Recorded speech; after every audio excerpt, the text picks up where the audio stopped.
नमस्कार दोस्तों, स्वागत है आपका फिर से एक नए वीडियो में। दोस्तों 8 सीपीसी के बारे में एक और अपडेट निकल कर आई है जो कि 6 नवंबर 2025 की है। ठीक है, उस अपडेट में यहाँ पर बहुत सारे पॉइंट दिए गए हैं, जैसे कि मैं आज इस वीडियो में उन पर बात करने वाला हूं। जैसे कि जो पहला पॉइंट है, 8 सीपीसी से जो पुराने पेंशन है उनको काफी ज्यादा फायदा होने वाला है। ठीक है, 8 पे कमीशन आपको पता है 2026 में लागू होने वाला है। तो मतलब इसका मतलब ये है कि 2026 में जो पुराने पेंशनर्स है, ठीक है, फिलहाल जो पेंशनर्स नहीं, जो पुराने पेंशनर्स है उनको काफी फायदा होने वाला है। उसके बाद सेकंड पॉइंट रहेगा हमारा, स्पार्स से लाखों की पेंशन आई है और वो भी गलत रैंक की। ठीक है, तो इसका क्या मामला है वो भी समझेंगे। उसके बाद तीसरा पॉइंट है हमारा, प्री 2026 में जो पेंशनर्स है उनको जो एमएसपी मिली है, जो कि जोखिम भरे क्षेत्र में काम करते हैं, मिलिट्री सर्विस पे जिसको बोलते हैं, वो कितनी मिली है, क्या आई है, इसके बारे में जानते हैं, इसके बारे में बात करेंगे। उसके बाद चौथा पॉइंट आता है 24 ईयर सर्विस, जो हवलदार की पेंशन है और एरियर अभी तक नहीं मिला है। ठीक है, तो उसके बारे में भी यहाँ पर अपडेट निकल कर आई है 6 नवंबर 2025 को। तो अपडेट पॉइंट बाय पॉइंट हम समझेंगे।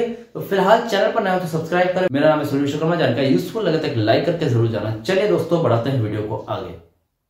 देखिए यहाँ पर जो अपडेट है 6 नवंबर 2025 की है और हर एक पॉइंट को डिटेल तरीके से मैं आपको यहाँ पर समझाने वाला हूँ। ठीक है, तो फिलहाल अगर बात की जाए तो हमारा जो पहला पॉइंट है वो है 8 सीपीसी से पुराने पेंशनर्स को बहुत ज्यादा फायदा होने वाला है। कैसे, चलिए जानते हैं। यह आगामी 8वें वेतन आयोग से संबंध है, जिसकी सिफारिश 1 जनवरी 2026 से लागू होगी। ठीक है, पुराने पेंशनर्स यानी कि जो प्री 2016 से पहले जो आमतौर पर हर नए वेतन आयोग में लागू होने पर उनकी पेंशनर्स को संशोधित करने का लाभ मिलता है। ठीक है, जो पुराने पेंशनर्स आते हैं 2016 के टाइम से पहले के, जो आमतौर पर हर नए वेतन संशोधन में लागू होने पर उनकी पेंशन संशोधित होने का लाभ मिला है उनको। अब यहाँ पर फायदा कैसे मिलेगा, न्यूनतम पेंशन में वृद्धि होगी। अनुमान है कि 8वें वेतन आयोग के लागू होने के बाद न्यूनतम पेंशन है कि 9,000 से बढ़कर 15,000 से 20,000 तक हो सकती है। ठीक है, उसके बाद पेंशन रिवीजन भी होगी। पेंशन की गणना बढ़ी हुई नई बेसिक सैलरी के आधार पर की जाती है। चूंकि कर्मचारियों की बेसिक सैलरी बढ़ेगा, इसलिए सेवानिवृत्त यानी कि रिटायरमेंट कर्मचारियों की पेंशन भी उसी अनुपात में बढ़ेगी। ठीक है, अब यहाँ पर ग्रेच्युटी और पीएफ में भी वृद्धि होगी। चूंकि ग्रेच्युटी और प्राइवेट फंड पीएफ, जिसको बोलते हैं आपकी सैलरी में से जो करता है, का योगदान लाभ भी बढ़ी हुई बेसिक सैलरी के प्रतिशत पर किया जाता है या फिर उस पर निर्भर करेगा, इसलिए रिटायरमेंट बेनिफिट में भी सुधार होगा। ठीक है, अब कुछ यूनियनों ने चिंता जताई है कि 8th पे कमीशन यानी कि 8वें वेतन आयोग के टर्म्स ऑफ रेफरेंस यानी कि टोर में 59 लाख पेंशनर्स को शामिल नहीं किया है। ठीक है, और वे पेंशन संशोधन को सुनिश्चित करने के लिए सरकार से गुहार लगा रहे हैं। मतलब 59 लाख पेंशनर्स अभी ऐसे हैं जिनको 8वें वेतन आयोग में अभी तक शामिल नहीं किया गया है। तो जो यूनियंस वगैरह है इनसे रिलेटेड, वो बार बार इस चिंता को जता रहे हैं या फिर बार बार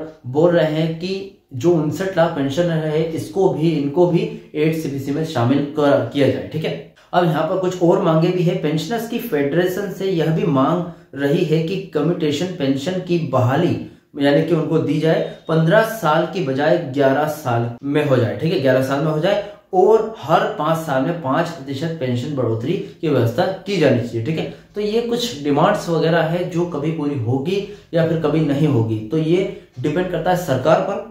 ठीक है, अब हमारा पहला पॉइंट हो गया है क्लियर। उसके बाद हम सेकंड पॉइंट पर आते हैं। स्पार्स से लाखों की रिकवरी आई है और उसके बाद अलग रैंक की पेंशन, मतलब पेंशन भी कुछ अलग रैंक की आ गई है, वो भी देख लेते हैं। देखिए, यह रक्षा पेंशनरों के लिए पेंशन भुगतान प्रणाली यानी कि स्पार्स में आ रही गंभीर समस्याओं से जुड़ा हुआ है ये मामला। ठीक है, उसके बाद देखिए स्पार्स रिकवरी पहले देख लेते हैं, उसके बाद जो गलत रैंक की पेंशन है वो देखते हैं। ठीक है, देखिए समस्या ये है कि स्पार्स जो सिस्टम में माइग्रेशन यानी कि स्थानांतरण के दौरान या उससे पहले बैंकों द्वारा गलत पेमेंट किए जाने के कारण अब लाखों रुपए की रिकवरी यानी कि वसूली के मैसेज पेंशनर्स को आ रहे हैं। ठीक है, जैसे माइग्रेशन हुआ था, स्थानांतरण हुआ था, उसके दौरान या फिर बैंक से कुछ गलती हुई और आपके खाते में यानी कि आप पेंशनर्स हो तो आपके खाते में कुछ ज्यादा पैसे चले गए तो उनकी रिकवरी भी की जा रही है स्पार्स सिस्टम द्वारा। और यहाँ पर कुछ मैसेज भी आ रहे हैं और पैसे आपसे वसूलेंगे वो, ठीक है। गलती किसकी है वो देख लेते हैं। अक्सर यह गलती बैंकों द्वारा या फिर पूर्व सिस्टम की होती है जिन्होंने सालों तक गलत या अधिक पेंशन का भुगतान किया है। अब स्पार्स सिस्टम सही पेंशन फिक्सेशन कर रहा है और अतिरिक्त दी गई राशि को वसूल रहा है, ठीक है। अब इस पर इफेक्ट बहुत बुरा होने वाला है। यह रिकवरी हजारों से लाखों रुपए तक हो सकती है, जिससे पेंशनर्स और कई मामलों में फैमिली पेंशनर्स को बड़ा वित्तीय झटका लग सकता है। वो तो बहुत ही स्वाभाविक सी बात है कि अगर आपके घर पर कोई नोटिस आता है कि आपके पेंशन हर महीने कुछ ज्यादा तादाद में आपके पास चली गई है गलती से, अब आप फिर से वो पैसे हमें लौटा दीजिए, तो आपको कितना बड़ा झटका लगेगा। क्योंकि आपकी जो पेंशन है, चलो ठीक है, किसी की पेंशन 20,000 से 30,000 आपके खाते में आ रही थी, आनी थी 25,000, 5,000 एक्स्ट्रा आता रहे, कम से कम 5 से 7 साल हो गए, कितना लाखों रुपए बन जाएगा। ऐसे में क्या है, वो लाखों रुपए आपको लौटाना पड़ेगा सरकारी, ठीक है, स्पार्श को वापस से लौटाना पड़ेगा, तो इससे झटका तो लगेगा, स्वाभाविक सी बात है, ठीक है।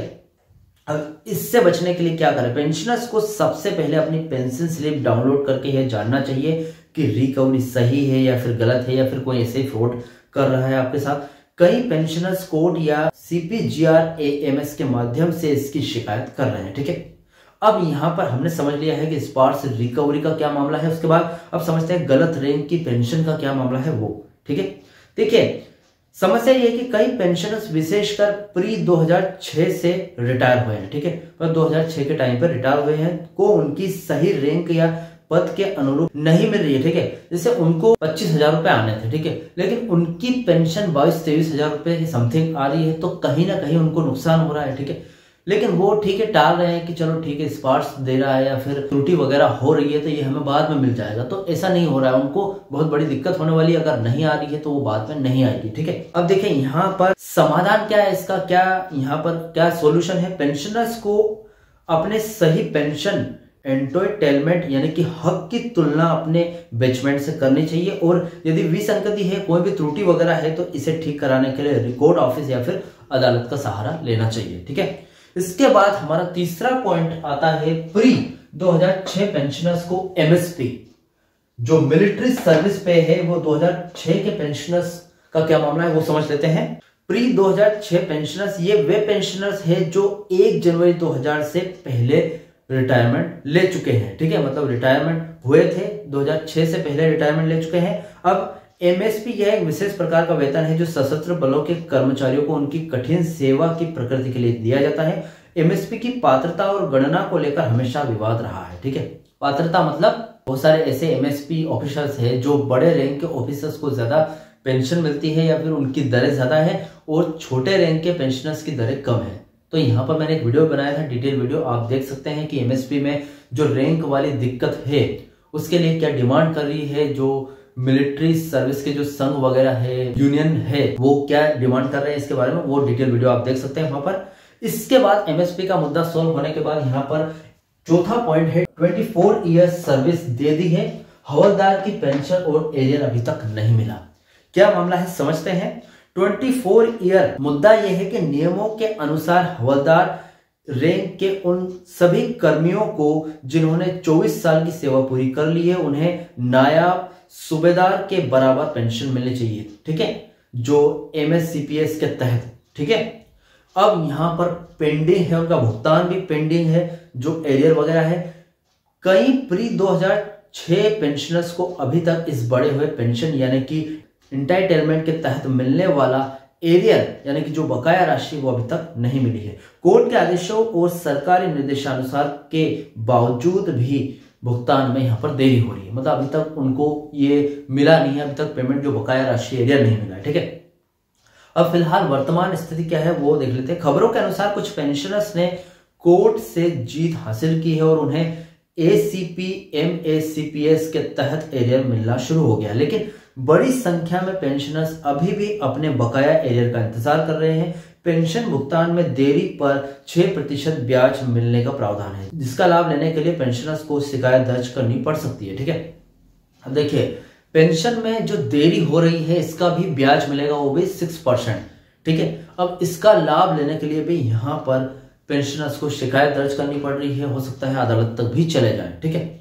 अब देखिए कुल मिलाकर ये तीनों जो पॉइंट्स है केंद्रीय और रक्षा पेंशनर्स के लिए पेंशन संशोधन, भुगतान में तकनीकी गड़बड़ यानी कि स्पार्स और लंबित जो बकाया राशि पेंडिंग है, ये पेंशनर्स अपनी कानूनी और वित्तीय देनदारियों को सुनिश्चित करने के लिए सरकार और संबंधित एजेंसियों से लगातार लड़ रहे हैं। फिलहाल ये अपडेट थी 6 नवंबर 2025 की पेंशनर्स और कर्मियों से रिलेटेड। इस अपडेट से रिलेटेड कोई भी डाउट, क्वेश्चन वगैरह तो मुझे कमेंट बॉक्स में कमेंट कर सकते हैं। वीडियो अच्छा लगा तो वीडियो को लाइक, कमेंट से जरूर करें। मिलते हैं दोस्तों नेक्स्ट वीडियो में।